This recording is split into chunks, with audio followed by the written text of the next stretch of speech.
Ciao amici, I'm Master Leo Spizzirri, and today I'm going to be making a classic. One of those things that's a staple in every pizzeria across the United States. You know what I'm talking about, it's a calzone. I'm going to show you my favorite calzone, all my tips, and how to put it together and bake it perfect every time. Stick around, I got something special coming up.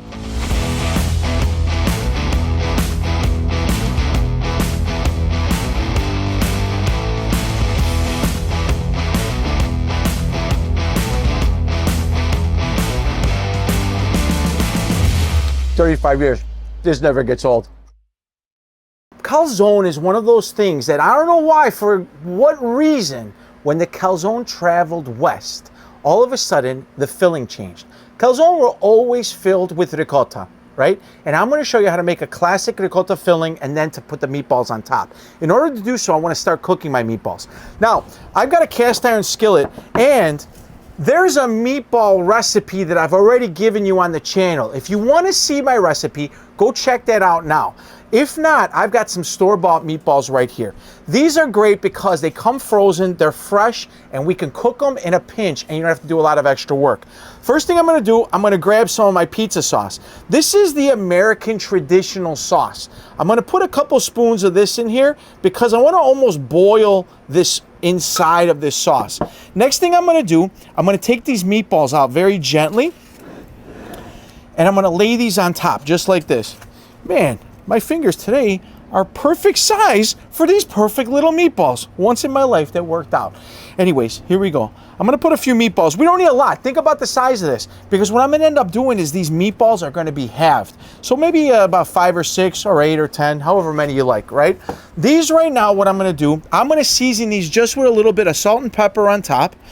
Now, I'm also going to be putting a little bit of oregano. And you guys know me, I love a little spice. How about a little bit of this pepperoncino on top? And then a little kiss, watch this, just a little bit of this sauce on top. The idea is that as these are cooking in this high temp oven, that sauce is gonna get like really hot and caramelized and pasty, and the meatball is gonna be finished and it's gonna finish cooking inside the calzone. This right now is going into an oven that's somewhere about 550 to 600 degrees, which is also gonna be the same temperature as the calzone is gonna bake in. So we're gonna kill 2 birds with 1 stone. Now, I told you about ricotta. The first thing I'm gonna do is I'm gonna start with whole milk ricotta, right? This is gonna give you that full flavor, all the creaminess of ricotta cheese. But because ricotta cheese tastes like milk, right? We need to do some stuff to it. This is about 1 pound here. I don't need all of this for 1 calzone. So I'm going to do about half, figure about 8 ounces. From here, I'm going to put a touch of heavy cream. This is going to help it kind of just be a little looser inside and kind of move around to wherever it goes. I'd say that's probably about maybe a tablespoon if you're actually counting here. From here, I'm also going to put some Parmigiano Reggiano, the real stuff, right? Look at the rind. If it's not Parmesan and spelled with the letter S, it's not the real stuff, which is okay if that's the best you can find. I'm using Reggiano, which is the king of all cheeses. Now, to this, I'm going to go ahead and maybe about a half a cup is what I'm looking for. Look at how convenient that was. It gave me a little... it gave me a little leeway. I'm going to put about a half a cup here, maybe a quarter, whatever you think is right. In my opinion, you can't put enough Parmesan into this. Now, from here, the last thing I'm going to do, I'm going to season this with just a little bit of salt, right? It's got salt in it, but for what we're doing with this, I'm going to give it a little bit of salt. This is just a pinch of kosher salt right on top. You know what? What the heck? If you want, put a little bit of pepperoncino. Make this your own, because there's really not a right or wrong recipe. The whole idea is that we're just not going to give ricotta inside that's going to be just like milk and that's it, right? Doesn't have much flavor. Give this a quick stir. E, you want to come close, see what this looks like here? Look at that. The idea is that it should be kind of spreadable. And you can see with just a little bit of work, what we've done here, all of a sudden, look, you see how it's just like, it's not just sticking to the spoon?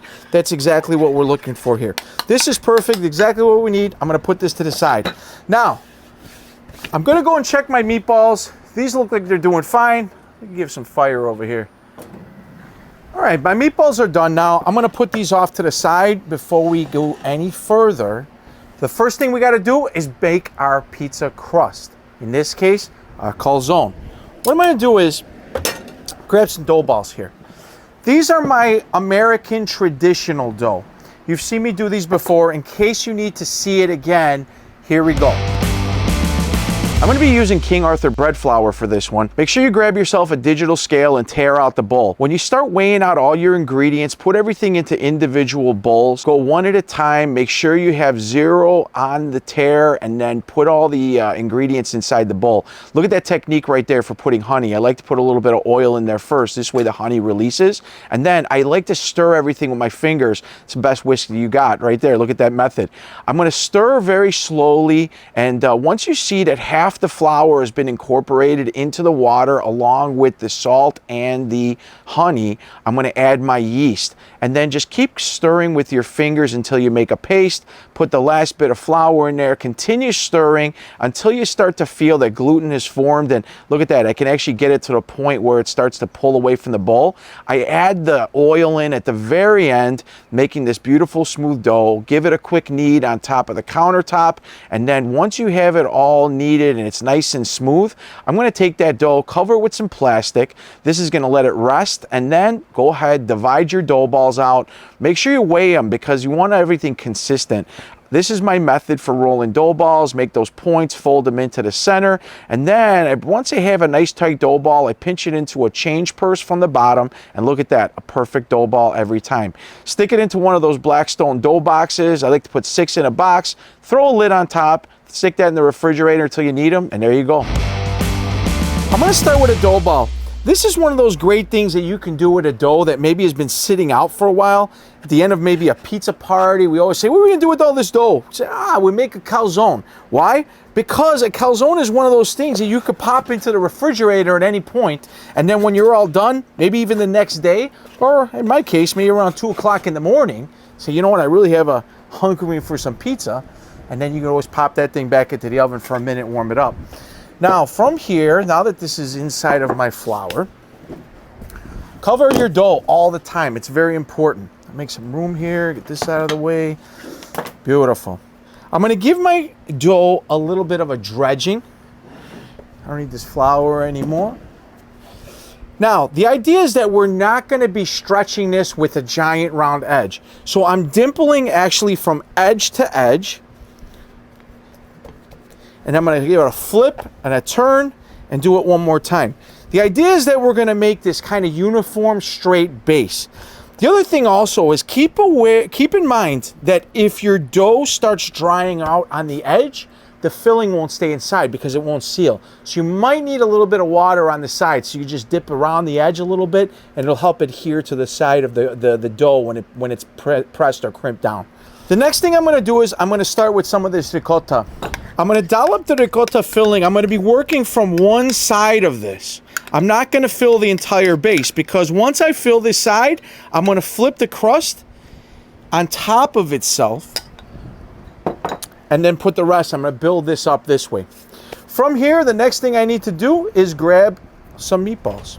I'm going to give these a little cut. Inside the oven, when I cook these probably about 90% through. The reason I didn't cook them all the way is because they're going to cook again inside of this calzone, and I want some of that kind of, let's say, pork fat to be coming out of this inside over here. That's one of the best parts of this. If you're freaked out about it, go ahead, cook them all the way through. I just know that in my case, this is one of the best parts of making a meatball calzone. Now, from here, I'm going to take, and there's this little bit of sauce that's on the bottom. I'm going to give that all a toss, which now that sauce on the bottom is much more concentrated, and the flavor and the sweetness of that sauce is going to come out. So now that these all have like this little toss inside of this sauce, this is the point where you decide how many meatballs do you actually like. I'm going to go ahead. I really like meatballs. So I don't know, probably about maybe 6 or 8 pieces would be good for me. I'm not going to put them all the way on the sides. I'm going to try to go right into the center with them. And you can see that as I'm building this, when this goes into the oven, we're going to stretch this a little bit. So as I'm building this, I'm going to build that with that in mind. The next thing I'm going to do is I'm going to grab a couple roasted peppers here. These roasted peppers, you can do these fresh or from a can. These particular ones are straight from the can. If you want to season them, maybe marinate them a little bit, that's totally fine as well. I'm just putting a few here. The idea is that we got the flavor of that roasted red pepper in there. And then the last thing that I'm gonna do is I'm gonna go in with a little bit more Parmesan right on top. If you like this a little bit more spicy, you can always take some more of those crushed red pepper flakes. You could put some basil in here, which we've got some basil, so why not throw a couple leaves of basil? I'm gonna put these right on top, just like this.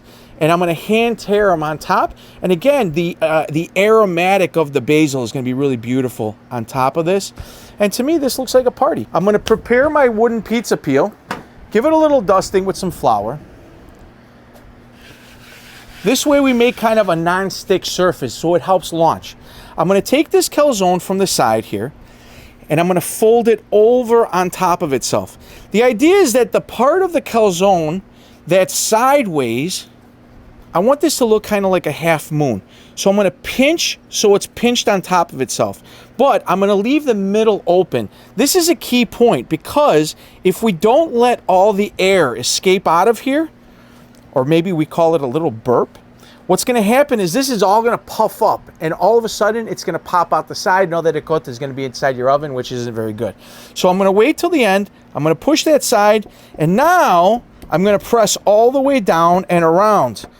If you really want to go nuts, my mother and my grandmother would have used a fork and actually press the sides of this down with a fork to help crimp it. And this is a pretty classic look. Those of you Italian kids from the neighborhood will say, oh, well, that's the classic look of a calzone, or that's a classic look of a panzerotti, which is fried, right?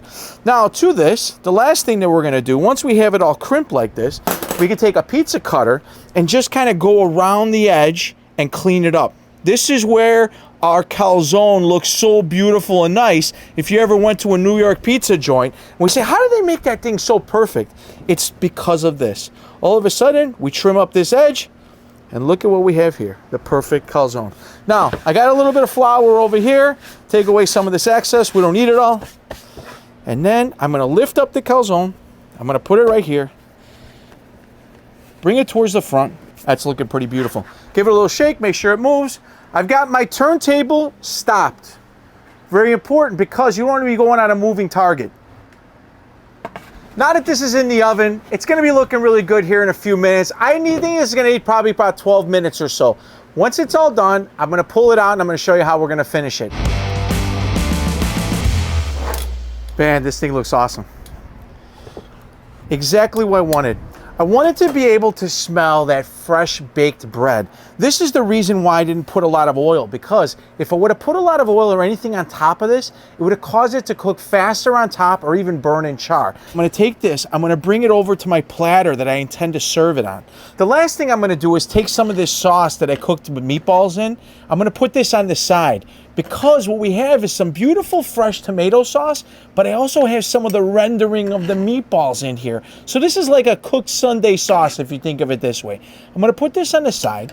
I'm gonna put this here, and then watch what I'm gonna do. From here, can you see this, E? I'm gonna take just a little bit of parm. I'm gonna take just a little bit of olive oil, which if I had olive oil on the set, where would I be? There we go. I'm gonna give this just a little drizzle. Look at this. All of a sudden, with just a little bit of drizzle of oil, look at the intensity of that golden brown color. This is this dough, that American traditional dough. It's beautiful. It's gonna give you a beautiful result every time. And then finish this with just a little bit of that Parmesan.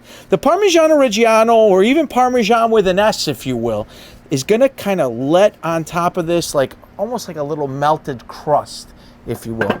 Last thing, maybe just a little bit of oregano. If you like, I don't know, maybe a little bit of crushed red pepper. The simplicity of a calzone, to me, one of the most gorgeous things you can make, and probably one of the most simple. While I did this full of meatballs and ricotta and all this other stuff, make it your own. I don't care. Figure out whatever is left over in your refrigerator and stick it inside. Guess what, guys? Let's take a look and see what's inside. I'm gonna cut this with a serrated knife so I don't destroy it completely, but oh, you're gonna want to come in close for this. If you see what I see right now, let me move this to the side.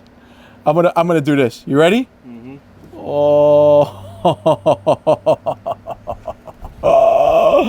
Look at that. Those meatballs are coated with ricotta and those little kisses of roasted red peppers. Guys, I'm gonna do this by myself. I don't know about you, but I'm gonna go in just like this. I'm gonna flip this to the side, and as long as I'm here, let's do this. I'm gonna eat this meatball. I'm gonna eat that pepper in this corner right here.